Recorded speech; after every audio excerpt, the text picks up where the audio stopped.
Louvado seja o nosso Senhor Jesus Cristo, para sempre seja louvado.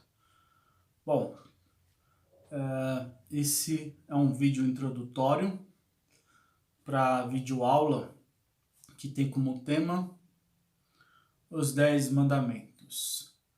Então, na última aula, que tinha como tema a libertação do povo de Deus, 10 mandamentos, nós vimos os sinais, prodígios e maravilhas que o Eterno fez, envergonhou as falsas divindades do Egito e como um forte libertou Israel da escravidão. Em Shavuot, 7 semanas após o povo celebrar a festa de Páscoa, no Monte Sinai, Deus entrega os 10 mandamentos a Moisés. Então eu vou estar fazendo a leitura do texto diretamente do original, tá? do hebraico, tá? Da Torá, e vou estar introduzindo esse tema, né? Então eu vou estar falando sobre os 10 mandamentos, né? Por que Deus dá os 10 mandamentos? Qual a finalidade, né? Vou falar sobre Jesus e os 10 mandamentos, como Jesus ele tratou desse assunto, né? Vou estar falando sobre os 10 mandamentos e a sociedade, qual avalia desses mandamentos de Deus para a sociedade, né? E como a sociedade reage nos dias de hoje ante os mandamentos de Deus. Então, lá no livro de Êxodo, no hebraico Shemot, capítulo 19, a partir do versículo 1, diz assim: No terceiro mês de saírem os filhos de Israel da terra do Egito, neste dia chegaram ao deserto do Sinai. E partiram de Refidim e foram ao deserto do Sinai. E acamparam no deserto, e acampou ali Israel em frente ao monte. E Moisés subiu a Deus, e chamou o Eterno desde o monte, dizendo: Assim dirás à casa de Jacó, e anunciará aos filhos de Israel: Tendes visto o que fiz no Egito, e vos levei sobre as asas de águias, e vos trouxe a mim. E agora, se ouvides atentamente minha voz, e guardardes minha aliança, sereis para mim o tesouro de todos os povos. Porque toda a terra é minha, e vós sereis para mim um reino de sacerdotes, e um povo santo.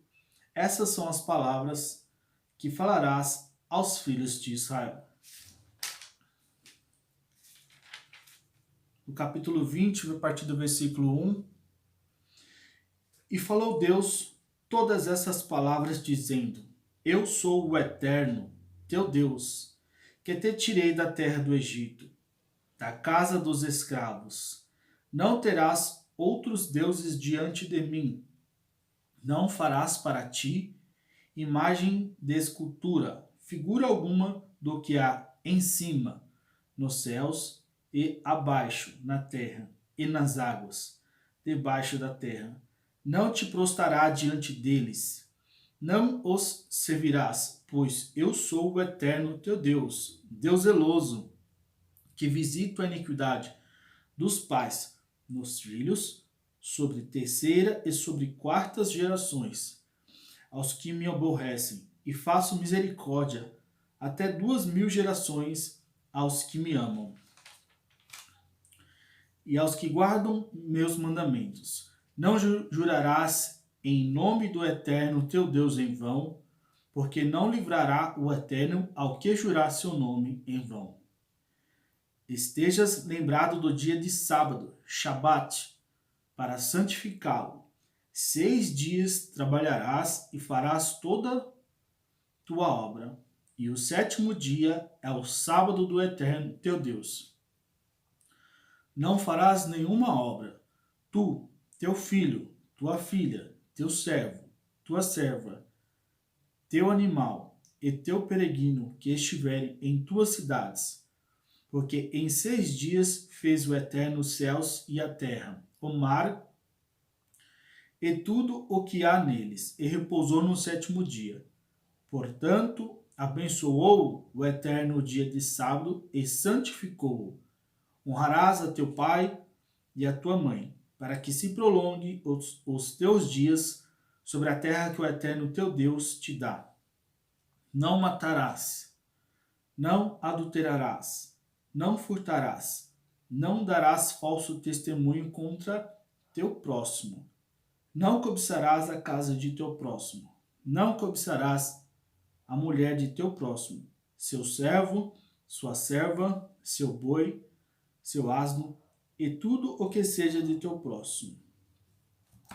Então, esse é o texto literal, né, proclamado direto do hebraico, né, da Torá judaica, tá? E agora eu vou estar destrinchando, né, esse texto, introduzindo então os 10 mandamentos.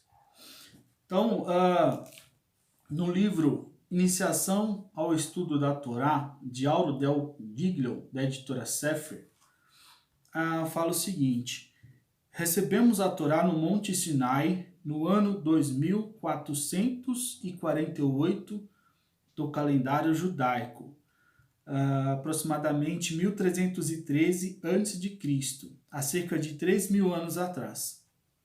Os judeus chegaram ao Monte Sinai no segundo dia do mês de Sivan.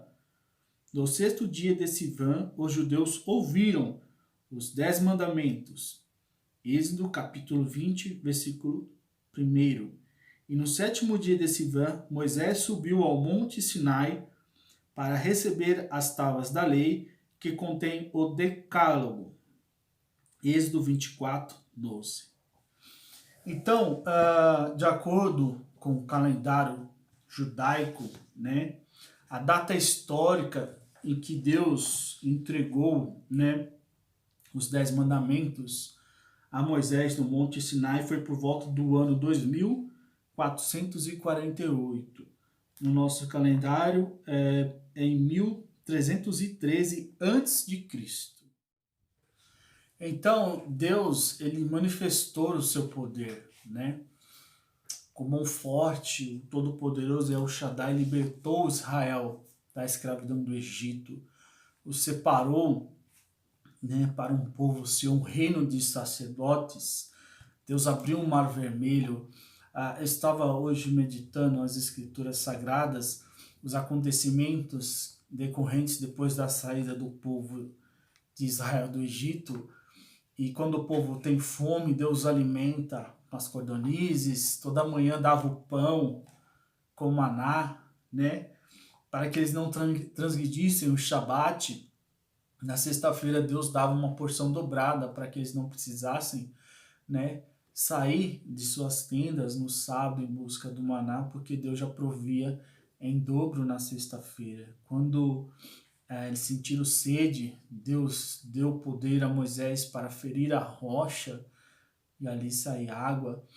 Enfim, Deus cuidou, Deus alimentou, Deus proveu. Deus foi um Deus bondoso, um Deus zeloso com o seu povo, né? E agora Deus chama os hebreus, o povo de Israel, para uma aliança e entrega os 10 mandamentos. Além dos 10 mandamentos, Deus também vai dar outros preceitos, né? Decretos, leis que vão constituir as 613 mitvot, né? 600 mandamentos da lei mosaica, né? E a pergunta que se levanta é: para que Deus deu esses mandamentos para o povo judeu? Por que Deus, na história da sua relação, das suas alianças com o homem, com os patriarcas, Abraão, Isaac, Jacó, Deus sempre estabeleceu uma diretriz. Deus sempre colocou uma lei, um mandamento. Por que Deus faz essas coisas? Por que então que Deus institui, né, mandamentos, né? Quando Deus cria o universo, o homem, quando ele cria Adão e Eva e coloca Adão no Éden, ele institui um mandamento, né? Não coma do fruto proibido, porque se comer, certamente morrereis.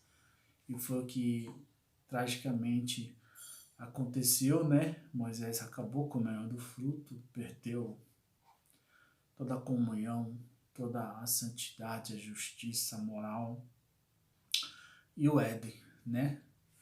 Depois disso, Deus faz uma aliança com Noé, e com Noé Deus institui, né, o Brit Noá, o pacto de Noá, a aliança com Noé, né, que são 7 mitvot do Brit Noá, né? Quando Deus faz uma aliança com Abraão, ele também institui, né? Ele também cria um mandamento, que é o da circuncisão, o símbolo da aliança, né? E agora com o povo de Israel, Deus está instituindo os 10 mandamentos. Não só os 10 mandamentos, agora são 613 mandamentos, né? Certa vez, eu conversava com o Moré. Moré é um professor, né, que forma, né, as pessoas que querem ingressar no judaísmo, que pretendem se converter, ou até mesmo aquelas crianças que estão se preparando para cumprir, né, a lei judaica, né?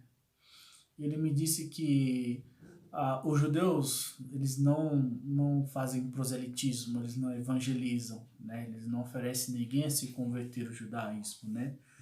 Ele diz assim: todo homem pode ser uma boa criatura, justa, se cumprir apenas as 7 mitvot do Brit Noá, né? Da aliança de Deus com Noé.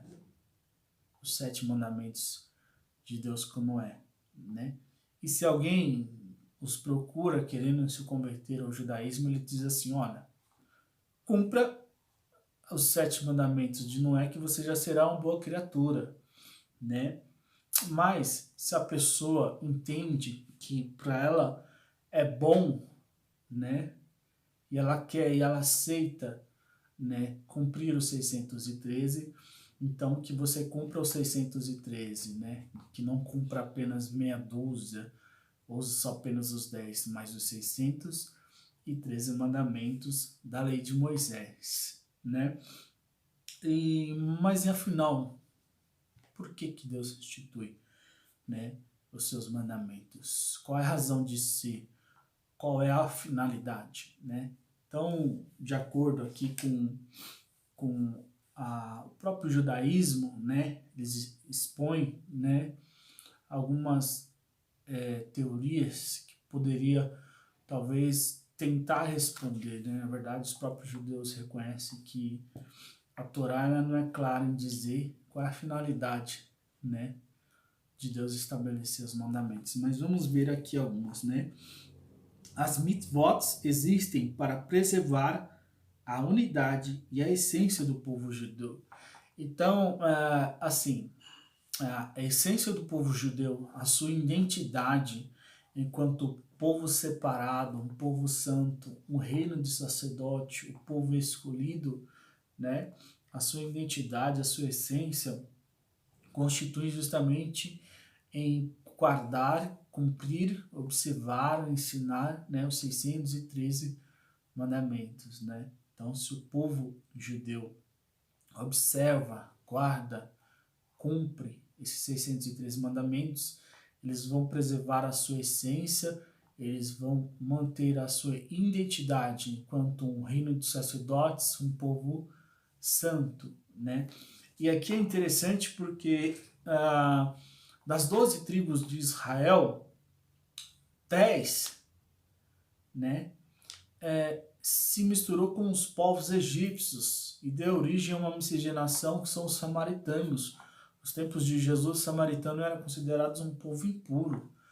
Por quê? Esse povo, quando ele se miscigenou, quando ele misturou com outros povos, outras culturas, eles abandonaram os 613 mandamentos e perderam a sua essência, a sua identidade, né? quanto o povo de Deus, quanto o reino do sacerdote, quanto, né, o povo de Israel.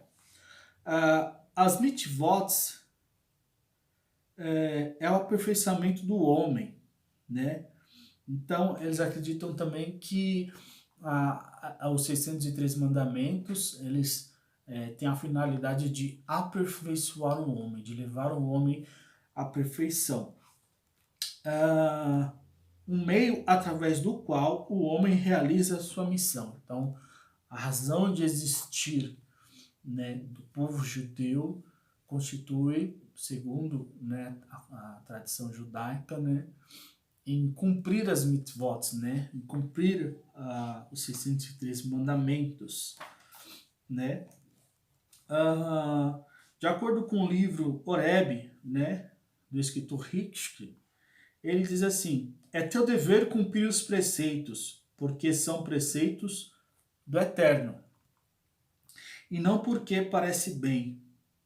E mesmo que você concorde com suas razões, este não deve ser o motivo pelo qual você deve cumprir esses preceitos. Se fosse assim, você estaria obedecendo apenas a si mesmo. Como todas as criaturas de Deus, você tem o dever de servir ao Eterno com todo o teu ser, porque essa é a essência do ser humano. Então, esse escritor, ele entende o seguinte: se eu cumprir, né, os mandamentos de Deus porque eu encontrei alguma razão, porque eu compreendo e eu vejo fundamento, eu concordo, então eu não estaria cumprindo, obedecendo a Deus, estaria obedecendo a mim mesmo, a minha razão. É mais ou menos assim. Independente se você compreende ou não, se você encontra uma razoabilidade, é mandamento do Eterno, você deve cumprir. As mitzvot foram dadas para modelar os seres. Em outras palavras, as mitzvot foram dadas para extirpar de nós o mal e para nos converter em elementos espiritualmente puros. Então, para os judeus, observar, guardar, cumprir, né, os mandamentos de Deus tem como finalidade espiar, né, os nossos maus impulsos, nos tornar seres humanos puros, santos, né? Então, nós vamos agora fazer um desdobramento, né, e ver como que isso ocorreu na prática, né? Nós vamos ver lá no livro dos Juízes, né, que o povo hebreu, o povo de Israel, teve muita dificuldade em cumprir, né, esses mandamentos, né? Moisés sofreu muito para manter a rédea e fazer com que o povo cumprisse todo esses 613 mandamentos, né? O livro dos Juízes tinha uma narrativa que registra, né, a punição, a disciplina de Deus sobre o povo, para reconduzir o povo, para fazer o povo se manter sempre na linha, se manter sempre observantes, né, das mitzvot, né. Nós vamos ver também que nos dias de hoje, por mais que os judeus queiram, né, cumprir os 613 mandamentos, alguns deles são impossíveis, né? Vamos dizer assim, como por exemplo, os 3 sacrifícios que eram oferecidos diariamente no templo de Salomão, que começou lá no tabernáculo, mais tarde quando Salomão constrói o templo, esse ofício sacerdotal acontecia diariamente no templo de Salomão. Então, havia então o oferecimento de um sacrifício de manhã, de tarde e à noite, né? Hoje é impossível cumprir essa mitzvah. Por quê? Já não existe mais o templo, né? Não existe mais um templo. Então, é um preceito que, por mais que os judeus queiram cumprir, ele se tornou inviável, né? Algumas correntes judaicas vão dizer que esses sacrifícios foram substituídos pelas orações, né? A oração matutina, né, de Shacharit, a oração do meio-dia ali, no comecinho da tarde, de Minha, e a noturna de Arvit. Então, que essas orações elas substituíram esses sacrifícios. Mas, ainda assim, infelizmente, grande parte do povo judeu, dos remanescentes, eles estão na diáspora. O que é a diáspora?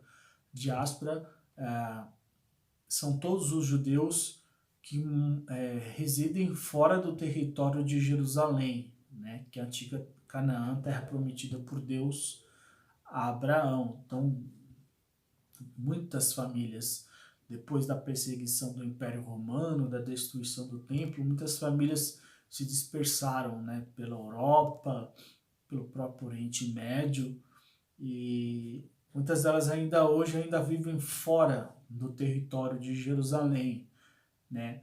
E um dos objetivos de todo judeu, a esperança deles é de retornar, né, à terra de Jerusalém, é de reconstruir o Templo de Salomão. Eles acreditam, né, que isso vai acontecer com a chegada do Mashiach, no grego Messias, né, o ungido, né, de Davi, da casa de Davi. Então, a realidade de hoje é que cumprir os 613 mandamentos é inviável, né?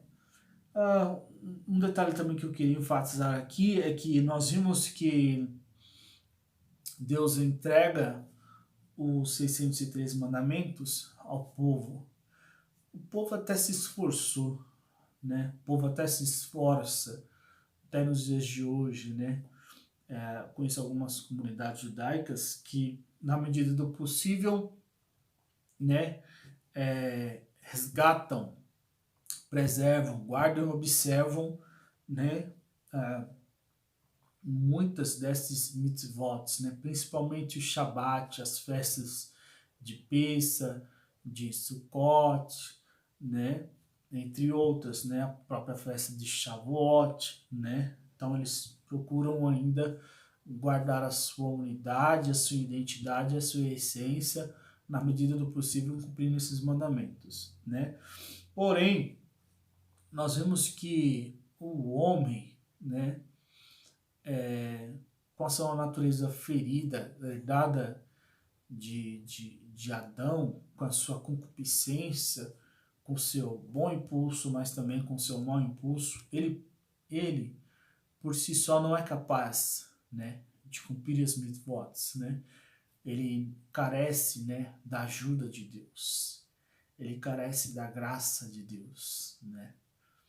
É por isso que São Paulo vai dizer na carta aos Romanos, né, que o amor de Deus foi derramado em nossos corações através do seu Espírito que nos foi dado. Então é o Espírito Santo que vai nos dar a graça, né, de cumprir o mandamento de Deus, tanto para os judeus como para os cristãos. Um bom cristão também só vai conseguir cumprir os 10 mandamentos se for com a ajuda de Deus. O apóstolo Paulo vai dizer que por nós mesmos nós não somos capazes de um bom pensamento sequer, quanto mais cumprir os 10 mandamentos, né? Um ponto polêmico que toca o assunto com relação aos mandamentos de Deus é que na sociedade que nós vivemos hoje em dia, uma sociedade materialista, capitalista, pouco espiritual, né? Quando se fala em mandamento de Deus, né? Quando se fala em Bíblia, a primeira coisa que a gente escuta mas a Bíblia ela foi escrita por homens, né?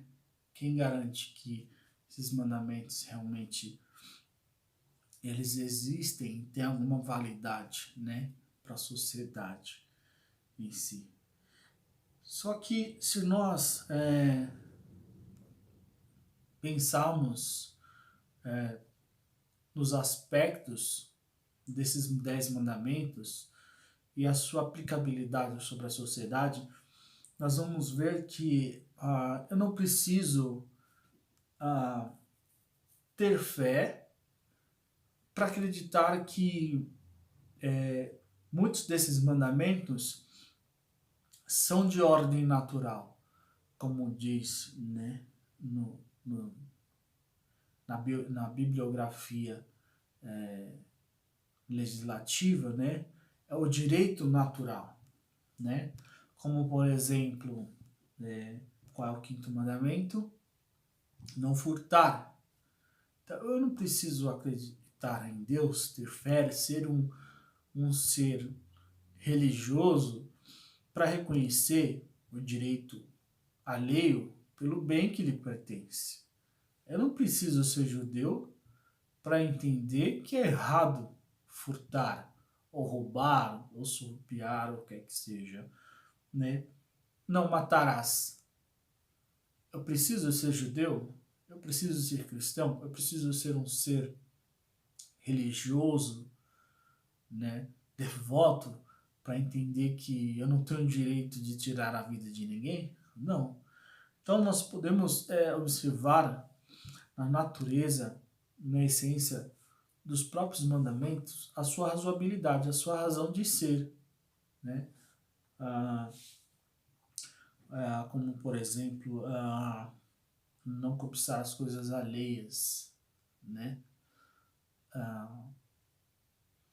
É perceptível que um cidadão que ele perde, né, o seu tempo, né, invejando, cobiçando as coisas do próximo, e muitas das vezes até subjugando de forma leviana qual é a procedência desses bens, como ele conquistou, né, na linguagem popular, né, difamando, né, perde-se tempo em vez de sonhar, mas não só sonhar, estabelecer metas e prazos e correr atrás dos seus sonhos, da sua realização. Então, um aspecto importante nós devemos notar, né, é a lei natural, o direito natural, né, que está impresso, que está implícito nos mandamentos, né? Nós podemos ver nos mandamentos a sua razão de ser. Afinal de contas, quem nos fez foi Deus. O homem é um animal religioso. Desde os primórdios, o homem sempre manifestou o seu culto ao divino, sempre manifestou a sua religiosidade, a sua espiritualidade. Como vai dizer o filósofo grego Aristóteles, né? O homem, ele é metafísico, ele vai além da matéria, ele tende para além do material, mas para o sobrenatural. O homem é um ser transcendente, né? Ele tem essa tendência a transcender, a ir além da sua matéria. O homem é um eterno insatisfeito. Nada material nos satisfaz, nada material nos preenche, nos realiza, né? O que Santo Agostinho vai dizer, né? Criaste-me para ti, ó Senhor, e inquieta está minha alma enquanto não descansa em vós. Então, o ser humano, ele tem essa tendência, né, para o divino, né? Infelizmente, apesar disso, né, nós vivemos numa sociedade materialista e muitas das vezes o homem acaba cultuando a si mesmo, né? Ele se faz o teu Deus, né? É o egocentrismo, ele se coloca no centro do universo, né? O universo que gira em torno dele, né? Mas enfim, é provado e sabido que o homem é constituído de corpo e alma, a sua alma espiritual, a sua alma racional, intelectual, a sua alma imortal, né? Então, embora o nosso corpo perece, né? A nossa alma ela é imortal. Então, ela tem um fim espiritual, sobrenatural, que é Deus. Viemos de Deus e a Deus retornaremos, né? Se é assim, fomos feitos por Deus e para Deus. E se Deus nos fez, e quando nos fez a sua imagem e semelhança, imago Dei, nos fez manifestando o seu amor. Então, Deus nos fez por amor. Então, Ele nos ama. Deus é onisciente, Ele não erra, né? E Deus também não mente. Então, se foi Deus que nos fez, né?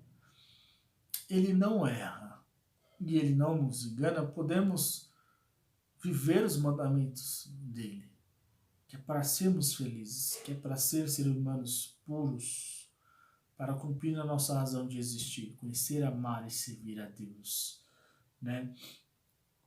Se Deus nos fez, ninguém melhor do que Ele para dizer como nós devemos viver. E como que Deus diz como nós devemos viver? Através dos seus mandamentos, através da sua palavra.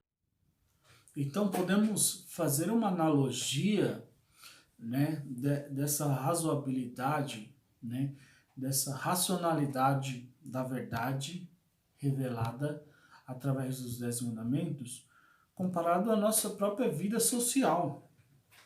Um engenheiro, ele constrói uma máquina e ele desenvolve também um manual de usuário. Esse manual orienta o operador como manusear essa máquina. Se ele não observa corretamente as instruções desse manual, essa máquina não vai ter um bom funcionamento. E a tendência é que ele quebre essa máquina, né? Eu adquiro um carro, um veículo automotor, e o manual do veículo me diz que eu devo lubrificar o motor com óleo, né? Se eu coloco água em vez de óleo, o que vai acontecer? Vai travar o motor, né? Eu compro um eletrônico, um eletrodoméstico, né? E o manual diz que eu devo ligar ele, né, em energia 110. Né? Se eu ligo ele em 220, o que vai acontecer? Uma sobrecarga e ele vai queimar. Trazendo isso para essa pedagogia divina com relação aos 10 mandamentos, né? O manual de usuário do ser humano, para que ele funcione bem, para que ele viva bem, para que ele seja feliz e chegue ao seu fim último, que é Deus, para que ele seja um ser humano puro, espiritual, né? Para que ele preserve a sua essência, a sua identidade enquanto povo de Deus, é observando os 10 mandamentos, observando a palavra de Deus. Caso contrário, a tendência é o sofrimento, é a frustração, né? O que São Paulo vai dizer, do que reclama o homem, senão dos seus próprios pecados. Nós vamos ver na história de Israel, né, que a ruína, né, do povo de Israel se deu justamente pela sua desobediência aos mandamentos de Deus, né? Nós vamos ver mais tarde, no período dos profetas, né, que a calamidade do povo foi decorrente da desobediência aos mandamentos de Deus, né? E por isso que o povo judeu, né, tem a sua esperança na vinda do Mashiach e espera essa chegada, essa restauração do povo de Israel, do reino de sacerdote, justamente tentando resgatar a sua origem, a sua essência, a sua santidade, a sua identidade, a sua pureza, justamente voltando, né, a observar os 613 mitzvot da lei de Moisés. E na sociedade? A lei dos homens, né, ante a lei de Deus. O que nós vamos ver, trazendo para os dias de hoje, né, que embora os homens incrédulos de coração duro, né, negam a existência de Deus, são regidos por uma legislação humana, né? E qual é o comportamento, qual é a constituição, né, dessa legislação, dessas leis ante a lei de Deus, né? Porque os mandamentos de Deus foram criados por Deus e tem uma finalidade, né? A santidade e a justiça. A legislação social, ela é promulgada, é legislada pelos homens. Com qual finalidade? Então vamos ver isso, né? Um exemplo aqui muito claro, né? Eu tenho aqui em mãos, né, o Vade-Mecum, né? Que é um livro, né, onde nele está todos os códigos, todas as leis, todos os decretos, né? Enfim, toda a legislação brasileira. Esse livro ele se chama Vade-Mecum. Vade-Mecum é um termo que vem do latim, quer dizer, vai comigo. Por quê? Um advogado, quando ele advoga, quando ele defende, ele precisa basear a sua defesa com relação às leis. Então, ele precisa observar isso aqui. Então, quando um advogado caminha na sua vida advocatícia, ele carrega consigo o Vade-Mecum. Por isso quer dizer, vai comigo. Um promotor, quando ele denuncia, quando ele oferece, né, uma denúncia à justiça, né, ele se baseia nas leis vigentes no Brasil. Então, o Vade-Mecum vai com ele. Um juiz, quando julga, né, seja inocente ou culpado, ele tem como base a legislação brasileira. Então, esse Vade-Mecum vai com ele quando ele vai bater o martelo. Qual é o Vade-Mecum do cristão? Qual é o Vade-Mecum do povo de Deus, seja ele judeu ou cristão?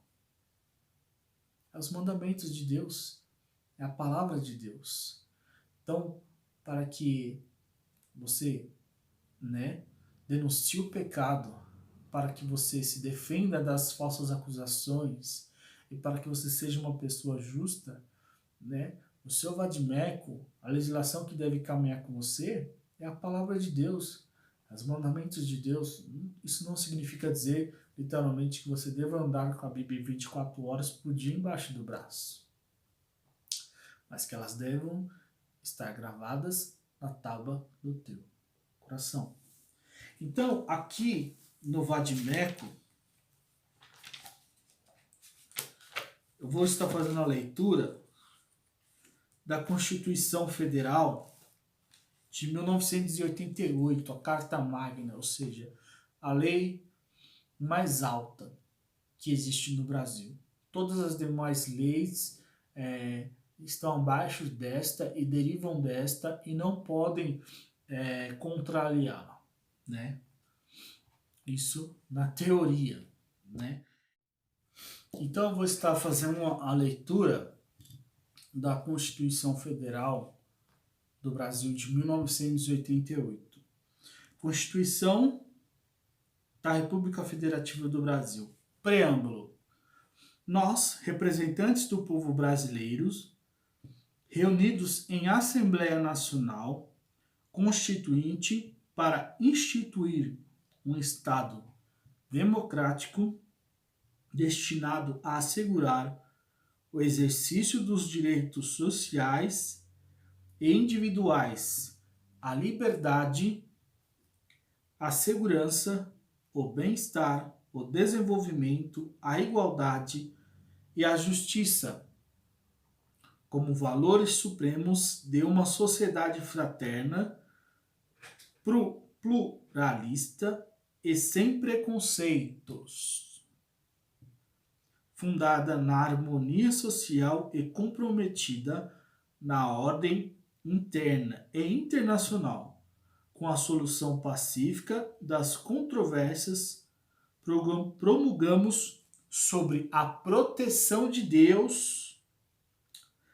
a seguinte Constituição da República Federativa do Brasil.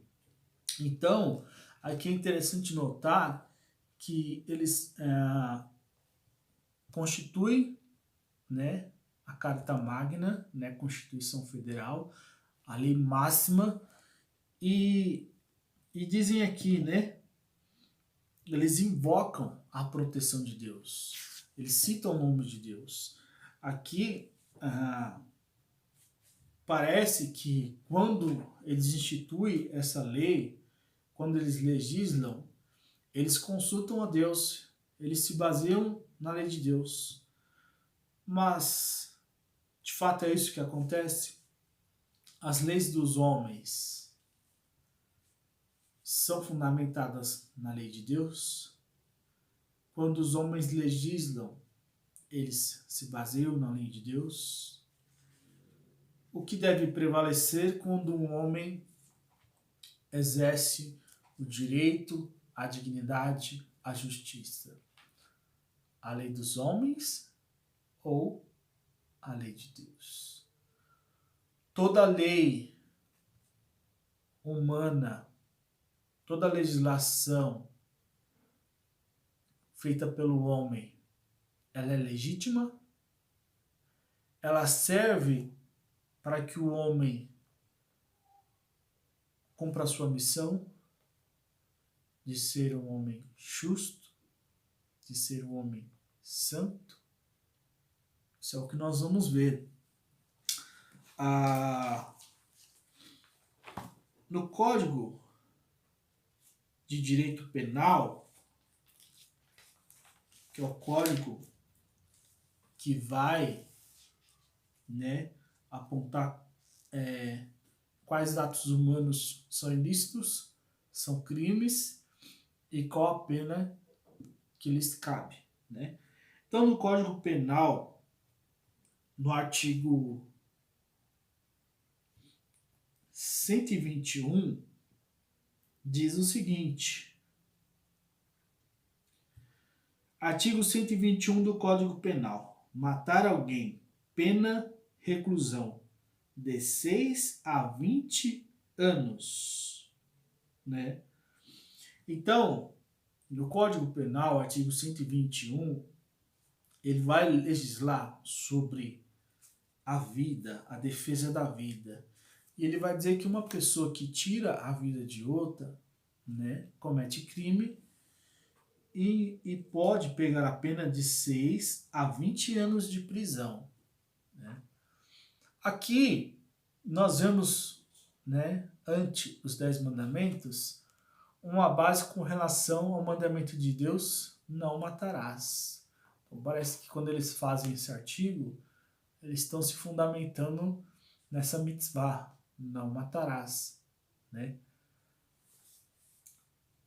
Mas, se nós aprofundarmos um pouco mais, o artigo 124 do mesmo Código Penal diz o seguinte: aborto provocado pela gestante ou com seu consentimento. Artigo 124. Provocar aborto em si mesma ou consentir que outrem lhe provoque, pena detenção de 1 a 3 anos. Então, o artigo 124 do Código Penal diz que cometer aborto é crime e a pessoa pode, né, cumprir pena restritiva de liberdade, né, de 1 a 3 anos, né? Isso é o que dizia o artigo 124 do Código Penal. Nesse vade-mecum, esse meu aqui, ele é de 2007. Porém, hoje, no ano de 2020, existem legislações, tá, que aprovam o aborto, que dizem que o aborto não é crime. E aí, a questão que se levanta é o seguinte: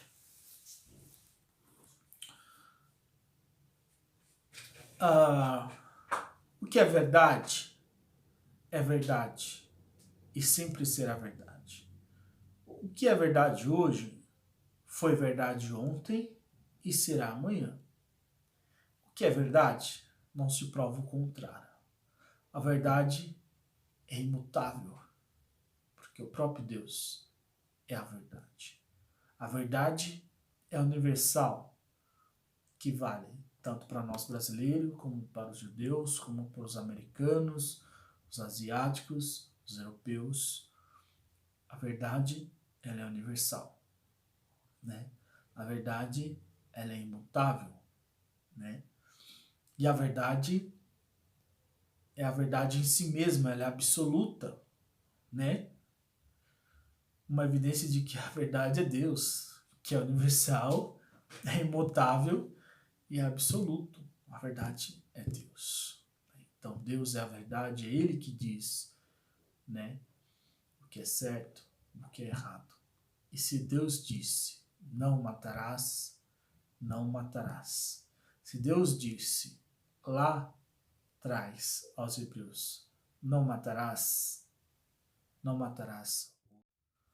A verdade é Deus. A verdade é imutável. A verdade é universal. Então, nós podemos então verificar que nem sempre, quando o homem legisla, ele legisla com base na lei de Deus. Nós podemos ver que a lei dos homens, né, ela é mutável, ela é ilegítima e ela é leviana. Portanto, quando um homem que quer ser justo, que quer ser povo de Deus, que quer cumprir a sua missão, quando ele observa uma lei, ele deve observar uma lei não com base no que diz os homens, mas com base na lei de Deus.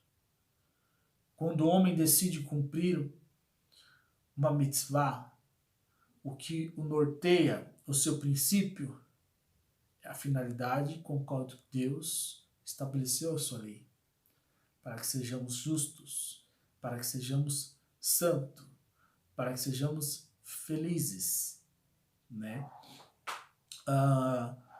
E outro aspecto que eu queria abordar com relação à lei dos homens é que no judaísmo, né, tem a halachá, que é a lei judaica, né, tem o rabinato, né, que com base, né, nos 603 mandamentos que Deus deu a Moisés, né, vão então reger, né, o seu povo, né.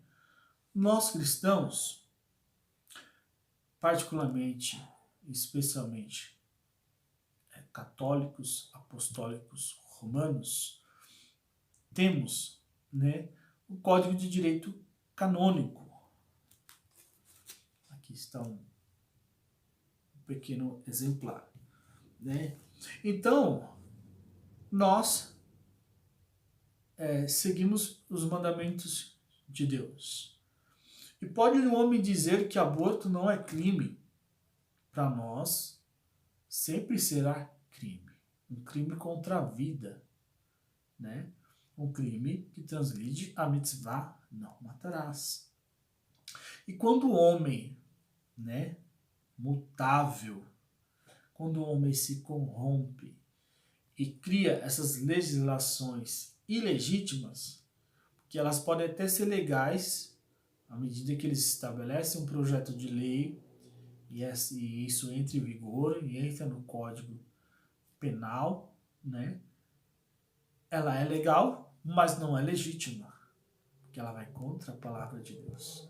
E quando a lei dos homens, né, se corrompem, não julgam com verdade, com justiça, né, os homens de Deus, o povo de Deus, de acordo com a palavra de Deus, vão tratar desses assuntos.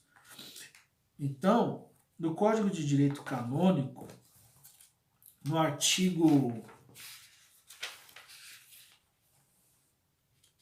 no artigo 1398, vai dizer o seguinte: quem provoca aborto, seguindo-se o efeito, incorre em excomunhão. Latai senitiae. Então, não é porque os homens começou a dizer agora que aborto não é mais crime, que nós cristãos vamos sair matando as crianças. Não. Deus disse, não matarás.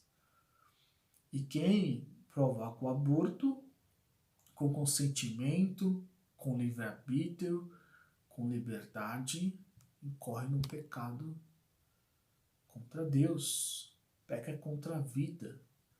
E na Igreja Católica, de acordo com o Código de Direito Canônico, é excomungado, recebe a pena da excomunhão. Por quê? O mandamento de Deus não é para aperfeiçoar-nos, para extirpar o nosso mal, para que sejamos o povo de Deus, com sua essência e identidade. Então, quando a pessoa peca contra os 10 mandamentos, né, ela perde a comunhão com Deus, ela perde a sua essência, ela perde a sua identidade. Jesus e a lei. Então, Jesus, filho de Abraão, filho de Davi, a raiz de Jessé, o Mashiach. Jesus judeu. E conforme o Evangelho nos revela no mistério da transfiguração, Jesus sobe ao Monte Tabor, leva com ele 3 testemunhas, Pedro, Tiago e Filipe.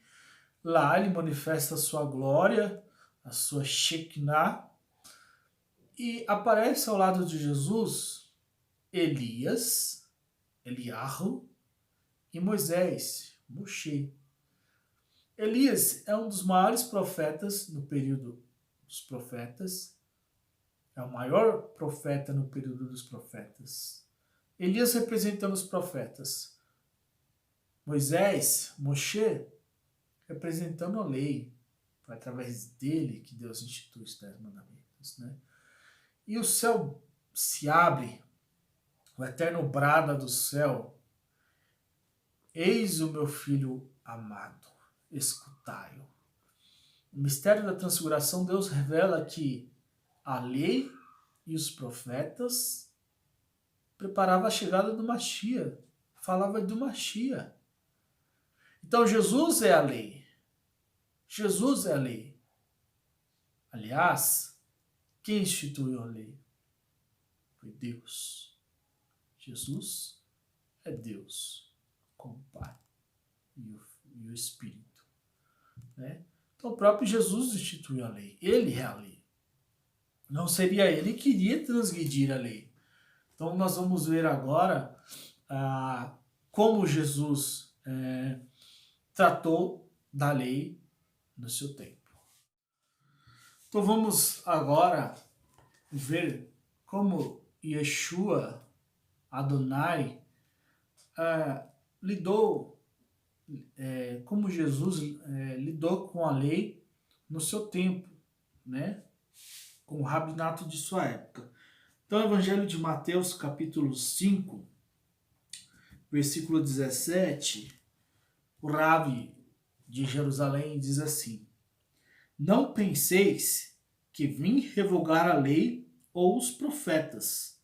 Não vim revogá-los, mas dar-lhe pleno cumprimento.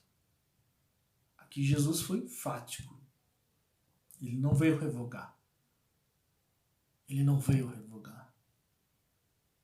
Porque a lei, os profetas, é a palavra de Deus. E ele é a palavra. Ele é o verbo. Verbum carum facto est.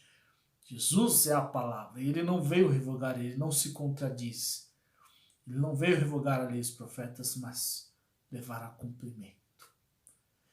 E mais do que ninguém, Jesus cumpriu a lei. Por quê? Porque ele não tinha a natureza caída, o mau impulso herdado de Adão. Jesus é o Cordeiro Imaculado. A carta aos Hebreus vai dizer o quê? Ele foi semelhante a nós em tudo, com exceção do pecado. Então Jesus, mais do que ninguém, ele cumpriu a lei, e cumpre. E digo mais, somente após, né, os méritos da sua paixão, morte e ressurreição, é que Yeshua envia o Ruá de Deus e nos dá a graça que nos capacita para viver os mandamentos de Deus. Sem mim nada podeis fazer, disse Jesus.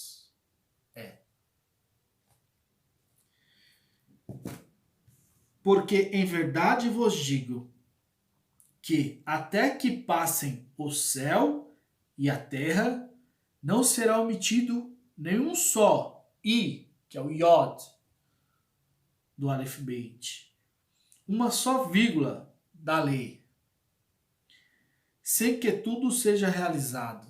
Então Jesus, ele foi enfático, categórico, ele diz assim: em verdade, verdade, imutável, universal, absoluta, em verdade, está dizendo, porque ele é a verdade, ele é o mestre interior. Em verdade vos digo, não será omitido nenhum só iode, uma só vírgula da lei, sem que tudo seja realizado. Ou seja, Jesus, ele não veio para extinguir a lei, ele veio para cumprir, levar à perfeição e nos dar a graça para viver o mandamento de Deus, né? Aquele, portanto, que violar um desses menores mandamentos e ensinar os homens a fazerem o mesmo, será chamado menor no reino dos céus. Então Jesus aqui, ele está chamando a atenção, né, para não só o cumprimento, não só a observância e guardar, mas ensinar também, né? E adverte aquele, portanto, que violar um só, do menor que seja a mitzvah, e ensinar as pessoas a não guardar, será o menor no reino de Deus, o menor. Aquele, porém, que os praticar e os ensinar, esse será chamado grande no reino dos céus. Ao contrário daquele que não pratica e ensina errado, aquele que pratica, ele coloca bem claro aqui, a síntese da frase é primeiro praticar e ensinar, não é ensinar e praticar, né? Então primeiro, né, se dá o exemplo, se vive, né? Se vive o que prega, né? Aquele que praticar e ensinar, até mesmo porque a melhor forma de ensinar é com exemplo. Então, aquele que praticar e ensinar será grande no reino de Deus, né? Não se trata de soberba, de orgulho, né? Mas se trata de alcançar o propósito ao qual foi destinado por Deus quando nos deu os mandamentos. Sermos justos, santos. Então quer ser grande no espírito, na justiça, cumpre os mandamentos de Deus.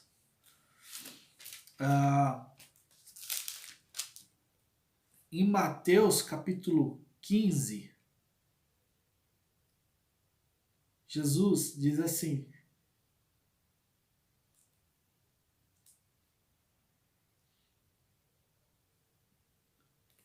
capítulo 15, versículo 1. Nesse tempo, chegaram-se a Jesus fariseus e escribas vindo de Jerusalém. Então, fariseus era um grupo de judeus nos tempos de Jesus, eram os homens que ficavam de olho para que as pessoas cumprissem, né, as mitzvahs. Porém, esses fariseus, eles haviam criado uma tradição que acabava colocando de lado, né, os mandamentos de Moisés, deixava de lado a Torá e vivia a tradição deles. a tradição acabava contrariando, contradizendo e violando, né, a Torá, os 613 mitzvot, né? Então os fariseus eram assim. E tinha os escribas, né, que eram os judeus que tinham o trabalho de copiar, né, fazer cópia, né, dos rolos da Torá, dos profetas, né? Então tinha esses dois grupos que viviam questionando Jesus com relação às mitzvot. Então Jesus disse assim: nesse tempo chegaram-se a Jesus fariseus e escribas vindo de Jerusalém, e disseram: por que os teus discípulos violam a tradição dos antigos? Veja que aqui eles não falam assim, por que seus discípulos violam a Torá? Veja que aqui eles falam assim, por que os seus discípulos violam a tradição ensinada pelos antigos? Não é a Torá que eles violam, era a tradição, né?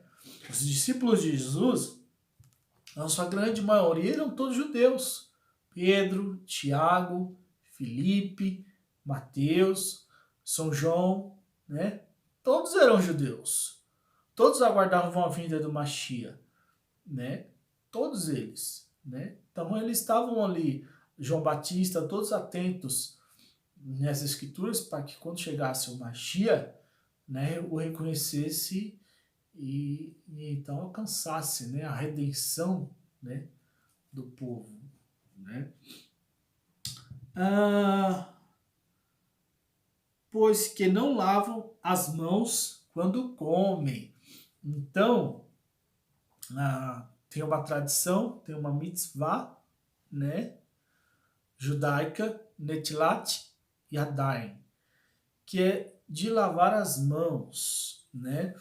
A Netilat Yadayim é uma mitzvah, né? É um mandamento, né? Então, lavar as mãos antes de comer o pão, né? A tradição colocou que todos os alimentos, né, antes de serem ingeridos, deveria se lavar as mãos, né? Por um lado, até tem um pouco de razoabilidade por questão higiênicas, né? Mas, por outro lado, né, tratava-se de arrogância da parte desses escribas e fariseus. Mas, assim, querendo, vou dizer assim no ditado popular, caçar assunto, né? Caçar pelo em ovo, ficar caçando motivos para poder ficar combatendo, enfrentando Jesus e o questionando com relação às leis, né? Ele respondeu-lhes: e vós? Por que violais o mandamento de Deus por causa da vossa tradição? Aí Jesus dá um nó neles, né? Eles questionam Jesus por que os discípulos não lavam as mãos antes de comerem. E aí Jesus fala assim: vocês, por que vocês transgridem o mandamento de Deus por causa da tradição? Né? Com efeito, Deus disse: honrai pai e mãe. E aquele que maldisser pai e mãe, certamente deve morrer. Então, qual é o quarto mandamento? Honrar pai e mãe, né? E a tradição dos antigos, ela criou uma tradição dizendo o seguinte, né? Quando os pais ficam já velhos, debilitados, né? Os filhos têm o dever de cuidar, de dar assistência, né? Cuidar dos velhinhos, né? Retribuir, né? Isso é cumprir o quarto mandamento, honrar pai e mãe, né? E aí a tradição dos antigos, esses hipócritas, criaram uma tradição dizendo o seguinte: todos os meus bens, se eu consagrar a Deus, eu fico isento de sustentar os meus pais, né? Então falava assim, ó, tudo que eu tenho, eu consagrei a Deus. Então assim eu fico isento, livre de pegar a minha herança e sustentar os meus pais. E com isso deixavam os pais à míngua, né? E profanavam, descumpriam o quarto mandamento de honrar pai e mãe. Então a tradição criou isso. E aí Jesus questiona eles com relação a isso, né? Dizia que consagrava tudo a Deus, mas não pegava todos os seus bens e levava no templo. Só falava de boca para não ter o compromisso, né? E de cumprir o mandamento, o dever de honrar pai e mãe, né? Então Jesus questiona eles, né? Vós, porém, dizeis: aquele que disser ao pai ou à mãe, aquilo que de mim poderia receber foi consagrado a Deus. Esse não está obrigado de honrar pai ou mãe. Assim, invalidastes a palavra de Deus por causa da vossa tradição. Hipócritas! Bem profetizou Isaías a vosso respeito, quando disse: este povo me honra com os lábios, mas o coração está longe de mim. Em vão me prestam culto, pois os que ensinam são apenas mandamentos humanos. Olha só que detalhe interessante. Jesus ele cita logo o profeta Isaías, né? Um profeta messiânico que viveu 700 anos antes de Jesus e profetizou fortemente sobre a vinda do Mashiach. No capítulo 53 de Isaías, ele narra com requintes de detalhes a paixão de Cristo, né? E nos tempos do profeta Isaías, né, Deus usa o profeta para repreender o povo judeu. Por quê? O povo ficava lá, né, fazendo as orações deles, mas era algo automático, algo assim, sem a intenção do coração, sem a kavaná, como diz os judeus, né? Então ficava ali rezando, mas no automático, né? Como o próprio profeta, aí Deus usa o profeta Isaías para repreender, né? Vocês são hipócritas, né? Me louva com os lábios, mas o coração está longe de mim, né? Estão aí fazendo oração, mas palavras vazias, no automático. O coração de vocês não está voltado no momento da oração para mim, está voltado para as coisas materiais, né? Então, Jesus cita logo o profeta Isaías, e veja bem, como eu disse, né? Que o povo judeu, principalmente no período dos profetas, foi um período mais crítico, não estava cumprindo os mandamentos, né? Como, por exemplo, aqui, quando Deus usa o profeta para repreender o povo com relação à frieza do coração, qual é o mandamento que eles estão transgredindo? O primeiro mandamento. Amar a Deus, né? Com todo o teu coração, com toda a tua alma, com toda a tua força, com todas as tuas posses, né? Ou seja, tudo que eu tenho, tudo que eu sou, em tudo que eu faço, né? Meu coração tem que estar voltado para Deus. Todas as minhas ações têm que ser direcionadas pela palavra de Deus. Tudo que eu faço, né, tem que estar alinhado com o objetivo de Deus quando definiu os mandamentos, para que eu seja um homem justo, para que eu seja um homem santo, para que eu seja um reino de sacerdotes, né? Então, quando Deus usa o profeta para repreender eles, né, 700 anos antes de Cristo, eles estavam transgredindo justamente o primeiro mandamento. Olha só. E aqui na ocasião, essa tradição que Jesus fala, tá transgredindo o quarto mandamento. Ou seja, os mandamentos estão sendo deixados de lado e estão dando a atenção demasiada à tradição, à lei dos homens. Trazendo para os dias de hoje, a sociedade não observa os mandamentos de Deus, observa a lei dos homens.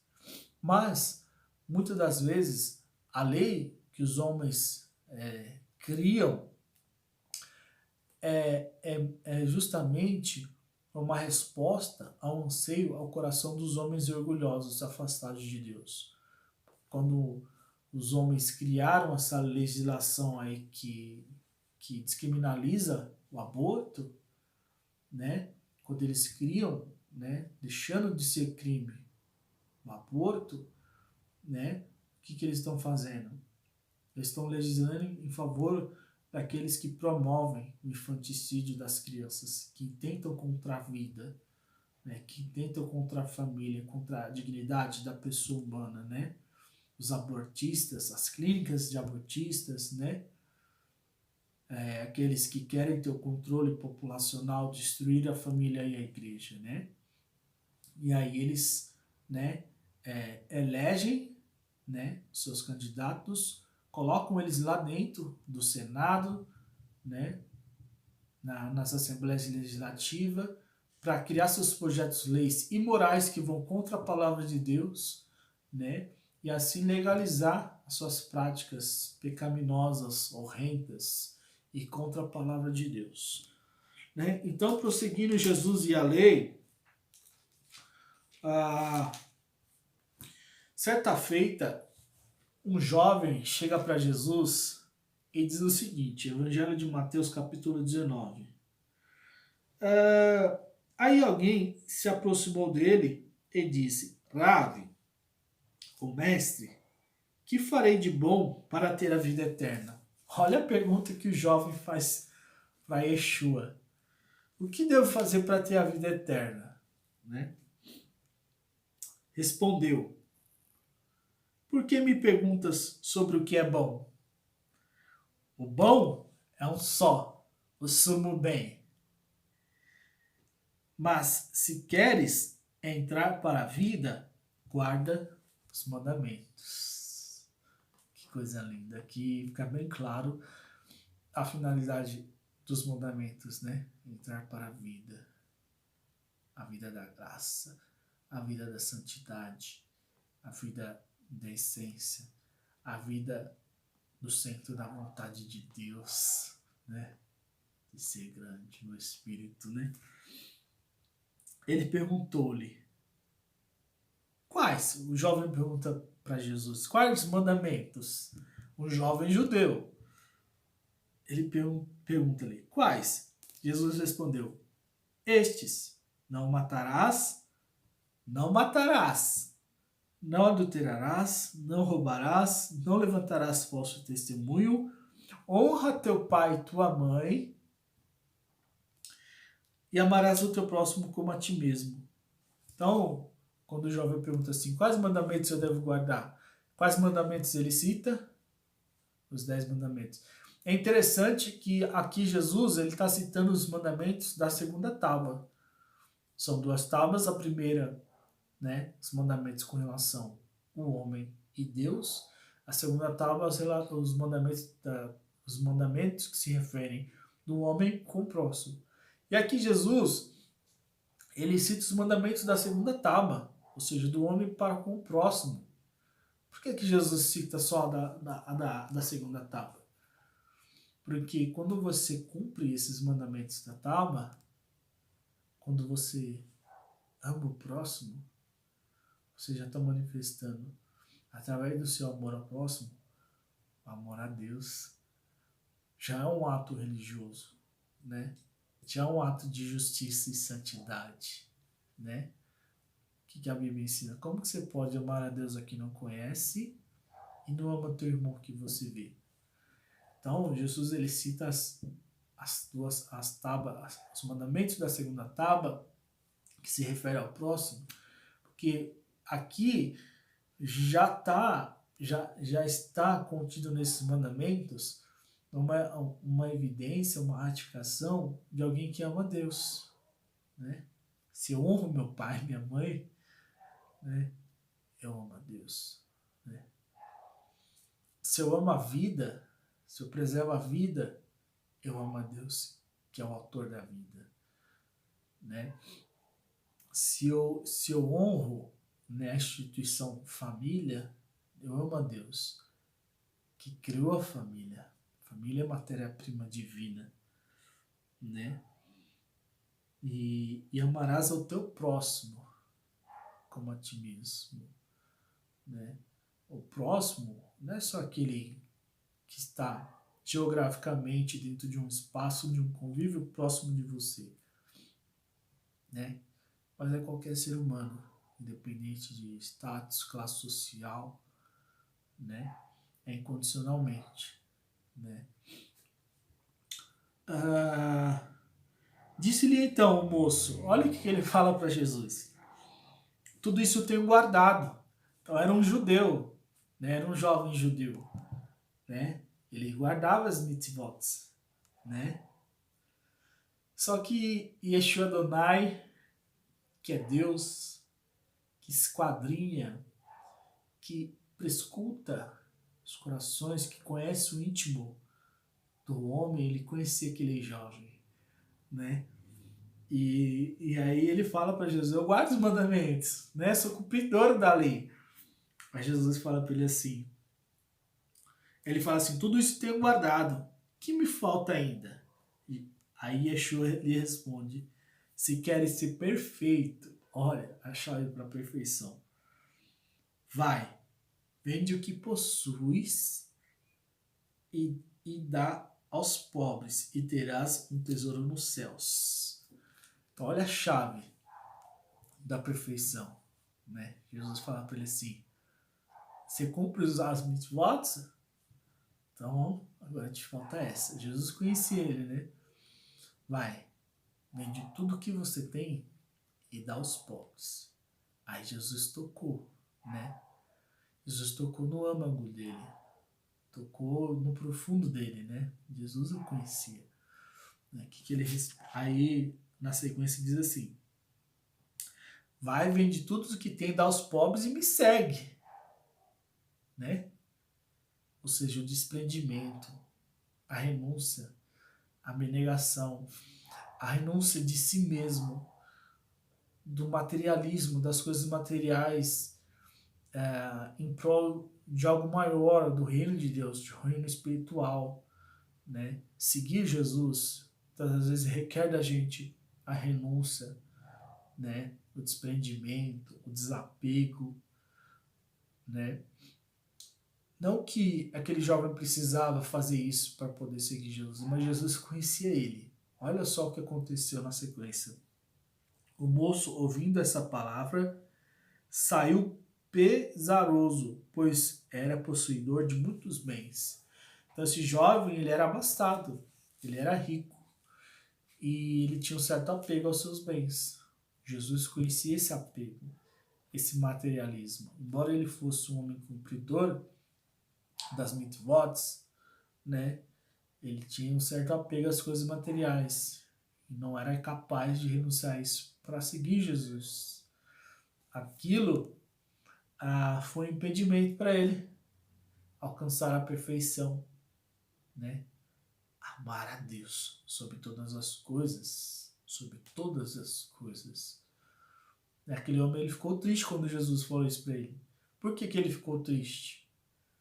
Ele não era capaz de desapegar, de renunciar, de abrir mão de tudo que ele tinha para seguir Jesus. Ele estava apegado àquilo que Jesus nos ensina. Aonde está o vosso coração, aí está o vosso tesouro. Então, o tesouro daquele homem eram suas posses, seus bens, e o coração dele estava naquilo. Aquilo era o tesouro dele. Nosso coração tem que estar em Deus, né? Jesus ensina o quê? Não junteis tesouros, ouro nem prata na terra, porque o ladrão rouba, a traça corrói, mina. Não junteis tesouros no céu. O ladrão não rouba, a traça não come, e mina, né? Então, aqui é uma chave que Jesus nos entrega para a perfeição, para ser grande, para cumprir, para alcançar a finalidade do mandamento, né? De justiça, de santidade, de expiar o nosso mal, de sermos seres humanos perfeitos, né? Prosseguindo, Evangelho de Mateus, capítulo 22, versículo 34. Olha só que interessante essa passagem. Os fariseus, ouvindo que ele fechara a boca dos saduceus, reuniram-se em grupo e um deles, a fim de pô-lo à prova, perguntou-lhe, mestre, qual é o maior mandamento da lei? Então, os fariseus, de novo, aquele grupo, né, que, né, ficava impondo o jugo, aquela tradição sobre o povo, né? Eles ficaram sabendo que Jesus tinha calado, vou dizer assim, calado a boca dos saduceus, que era uma outra seita, um outro grupo de religiosos que vivia entrando em confronto com Jesus. Então Jesus já havia dado um nó nesses saduceus. Os fariseus de novo questionam Jesus, né? Rave, qual é o maior mandamento da lei de Deus? Oh, para que eles vão perguntar? Para Yeshua Adonai, né? Ele respondeu: amarás ao Senhor teu Deus de todo o teu coração, de toda a tua alma e de todo o teu espírito. Esse é o maior e o primeiro mandamento. Então ele fala, primeira tábua, né? Amar ao Eterno, né? De todo o teu coração, de toda a tua alma, de todo o teu espírito. Então, coração, né? Se refere aos sentimentos, né? Alma, ao intelecto, né? E espírito, né? A virtude. Então, aqui, coração, alma e espírito, Jesus aqui, ele fala justamente do que? Das três dimensões do homem: corpo, alma e espírito, né? Sentimento, intelecto, né? E espiritualidade, né? Ou seja, amar a Deus de forma íntegra, completa. O homem só é íntegro quando ele desenvolve essas três dimensões, né? Física, intelectual e espiritual, para Deus. Então, olha só que coisa interessante.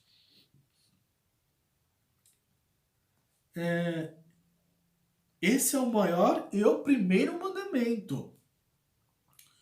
O segundo é semelhante a esse: amarás ao teu próximo como a ti mesmo. Desses dois mandamentos depende toda a lei e os profetas. Olha o que Jesus fala. Primeiro, amar a Deus na sua tridimensionalidade. E o segundo, amar ao próximo como a ti mesmo. Porque quando o homem desenvolve essas três dimensões, né? Corpo, alma e espírito, para Deus, quando ele tem o seu corpo puro, santo, separado para Deus, quando ele tem o seu intelecto, a sua razão, né? O seu pensamento de acordo com Deus, quando o seu espírito é regido pelo Espírito de Deus, na sua integridade, amando a Deus, ele ama o próximo de uma forma assim, consequentemente, porque se ele está todo em Deus e Deus está todo nele e Deus é amor, Deus ama o próximo através dele. Ele é um canal desse amor de Deus. Ele é uma fonte transbordante desse amor de Deus para com o próximo. Desses dois mandamentos dependem toda a lei e os profetas. Toda a lei e os profetas. E aqui ele chama atenção para o seguinte: lei e os profetas, vamos entender aqui. Quando Jesus fala lei e os profetas, ele está se referindo ao Antigo Testamento. Tá? Nos tempos de Jesus, já havia o Antigo Testamento. Claro, não nesse formato aqui, impresso em papel, tudo juntinho, né? Tinha os rolos, os pergaminhos, né? Esdras, depois que ele volta do cativeiro babilônico, ele reúne os anciões de Jerusalém e ajunta esses rolos, né? Que era constituído da Torá, que é os 5 primeiros livros da Bíblia escritos por Moisés, né? Os profetas, os salmos de Davi, os livros históricos de Josué, 1ª e 2ª Reis, Samuel, né? Então, esse conjunto de livros eram chamados de leis e profetas. Então, leis, ele se referia aos 5 livros escritos por Moisés: Gênesis, Êxodo, Levíticos, Número e Deuteronômio. Esses 5 livros, a lei, Torá. Profetas, ele se referia a todo o conjunto, não só dos profetas, mas também dos históricos e sapienciais. Então, na época de Jesus, tinha esses dois grupos, né, de livros, de rolos que formavam o Taná. Taná é uma palavra hebraica, né, que vem das siglas T de Torá, N de Nevim e Q de Ketuvim, que é a lei, os históricos, sapienciais, os profetas. Unidos formavam a lei e os profetas. Então Jesus, quando ele fala desse mandamento, depende a lei e os profetas, ou seja, para se cumprir a lei e os profetas na sua íntegra, é necessário primeiro amar a Deus na sua tridimensionalidade, corpo, alma e espírito. Amando a Deus na sua integridade, com todo o teu coração, com toda a tua alma, com toda a tua força, com todas as tuas posses, com todo o teu ser, aí você consegue amar o próximo. Amando a Deus, você ama o próximo. E amando o próximo como a si mesmo, e aqui até a regra de ouro, né? Não faça ao próximo o que você não quer que ele faça contigo, faça ao próximo todo o bem que você deseja que ele faça a você. Então, quando você ama a Deus na sua tridimensionalidade, você é capaz de amar o próximo. Quando você ama o próximo como se fosse você mesmo, você então é um cumpridor da lei e dos profetas, é um cumpridor dos mitzvahs, né? Todavia, ressalto, sem Deus nada podemos fazer. Faltava para os saduceus, para os fariseus, né? Para os escribas, o que faltava para eles? A graça. A graça. Tanto que São Paulo vai dizer o quê? Que a lei mata, mas o Espírito vivifica, né? Aqueles homens, eles estavam tão cegos na letra, eles estavam tão apegados ao seu materialismo, né? A ponto de não verem em Jesus o cumprimento das profecias e de, vamos dizer assim, cumprir a lei, acabaram matando o nosso Senhor.